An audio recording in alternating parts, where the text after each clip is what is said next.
Well, hey everybody, welcome back to the channel. Today we're taking a look at the Rapido Trains HO scale Dome Lounge cars. These are passenger cars, almost completely fully dome. And we have Canadian Pacific Selkirk, which is actually in use on the CP. It was actually on an excursion down through the United States behind that steam locomotive that they have. And there's the daylight version and the Amtrak Phase 1 version from the early days of Amtrak. So let's take a look at what you get in a box starting right now.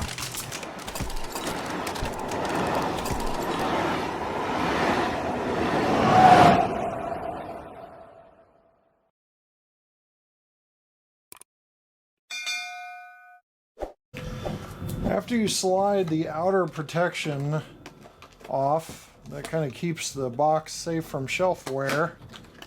You have the box itself, opens up, and quite a bit of stuff comes out.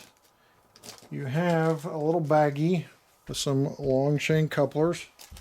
That's the first thing.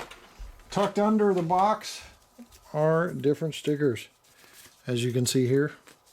And prototype history of the SP Dome Lounge car.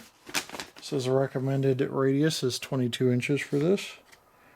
You can always pause and read that if you'd like. Sometimes I pepper some of that in if time permits. And then your exploded parts diagram. As you can see, quite a few parts on these cars. Opening up the hard shell plastic. Out comes the car, and we've got the SP here to unbox. So as you can see, majority of the car top is a dome. It's not a full dome, but it's pretty stinking close. So it's called a Dome Lounge because on the end is a lounge. Pretty simple, self-explanatory. But there is your SP. We'll get the other two out of the box and show all three variations. All right, we're in business here, as there are three schemes on the turntable. You got your Amtrak Phase 1 version first. And briefly behind that, the SP that we unboxed.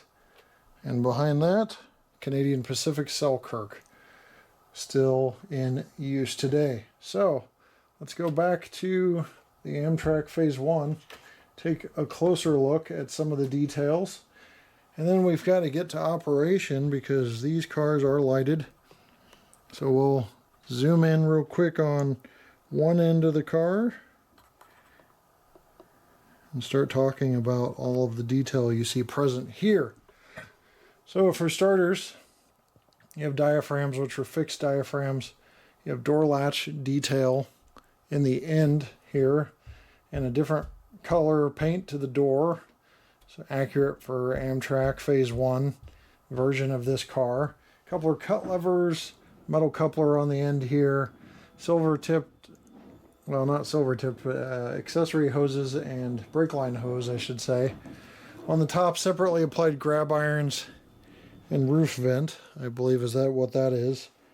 And as you work your way to the side, you see the sheet metal separation detail, the road number, that beautiful Phase 1 Amtrak scheme. A lot of underbody detail as well we'll go over in a second. On this end, separately applied grabs, stirrups. I don't know what you call these little bars here. I want to call them diaphragm supports, but I'm not sure. And you have the beautiful glass dome up top. Now that's not glass, that's clear plastic, but in real life I think it's glass. And at the bottom here, more of the same that we talked about on the other side. The coupler cut bar, hoses, stirrups, etc. More of the same on the other side as well.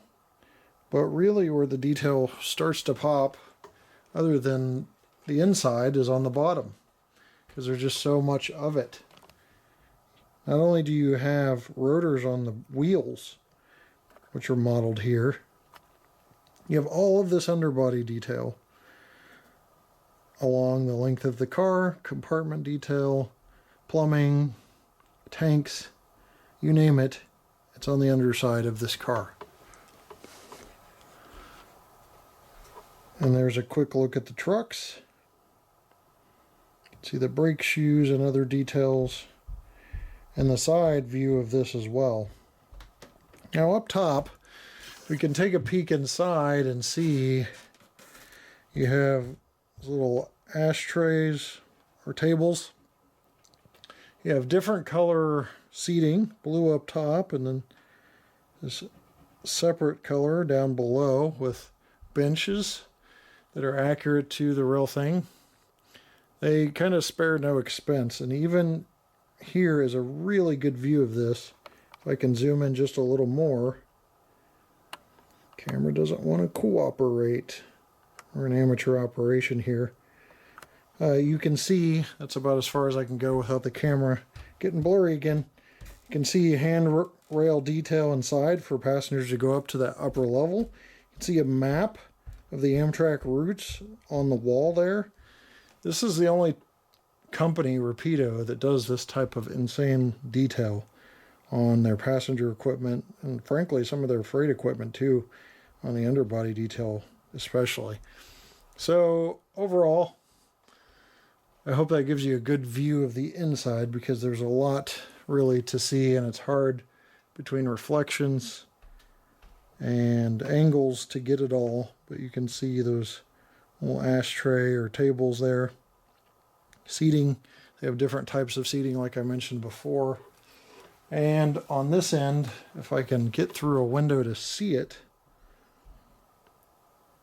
you've even got like a counter with silverware or something represented there on this side. So really, really nice detail on these cars. Let's look at the other two briefly. So I say briefly, but it's going to be hard to do, because guess what? Rapido being Rapido, they have variations even on the inside of these cars. So seating differences, the colors, the variations, probably they looked at the real thing to get these interiors correct, because this Canadian Pacific is different than the Amtrak interiors in a couple of different ways. Color definitely being one of them, and seating arrangements appear to be different as well, like I said. But a little darker tint, or just darker tone overall for that car, so it's a little harder to see the inside. So maybe we'll take more of a peek at these when we do the lighting in the dark, but that's Canadian Pacific for you. Now here's this version. You can see Dome Lounge printed on the end of the Southern Pacific version, the corrugation on the side.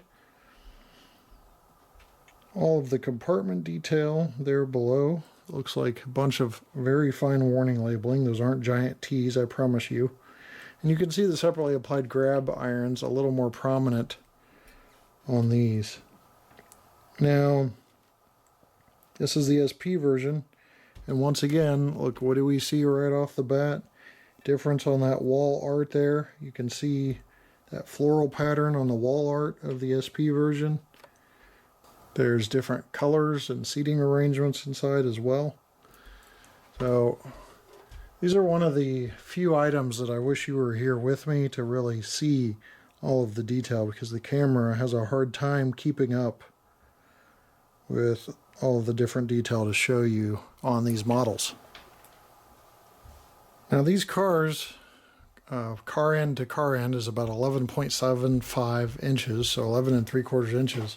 That means that the actual weight should be around 5.875 because of the NMRA standards of initial ounce and then half an ounce for each inch of the car. And you're sitting at about 6.4, so a little on the light side, but very minor on the light side. The length of these cars is probably going to be that they track well. That one's actually 6.6, so almost right there. So they're close to NMRA compliance, just a little bit on the light side. So it looks like 6.4, 6.5, and 6.6 on these. So very, very close, very much in the ballpark. We'll see if they have problems tracking, but I don't think they will. Testing these through turnouts, no problems with tracking as I anticipated. Very free rolling, so they're not going to weigh down your train either. Looks pretty good. Alright, I'm at this angle for a reason, and that's so you can see that beautiful interior lighting on these. So I've seen a lot of lit passenger cars before, and sometimes it's definitely overdone. It's overkill. These have just a beautiful color, temperature, and brightness to them. And they're also controllable by the Rapido wand, so you can turn them off. You didn't see me doing that. It's right here. So you can turn them off or on by waving your wand over that end. So if you don't want lighting, you don't have to have it, but it is in there and it's beautiful and flicker free. Going over dirty track, I'm going over turnouts. No problem on this lighting here. Here's another angle for you so you can see into the car on that end there with the counter for the lounge. That is that little black rectangle there to the left of your screen. And just really nicely done detail there. We'll change angles again and show you another view. There's the wall art peeking through along with the handrail I told you about earlier on the day one scheme. If we roll forward, you can see the wall art on the SP.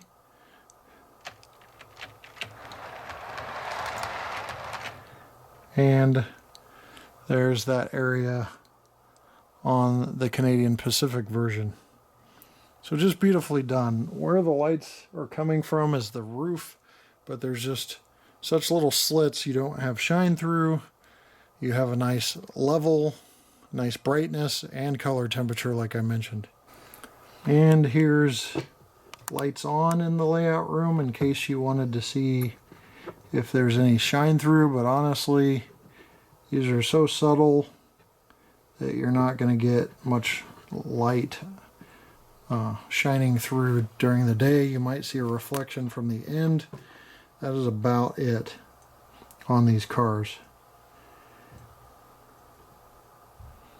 So you might see a reflection like bouncing up off of a surface, but that's about it on these cars.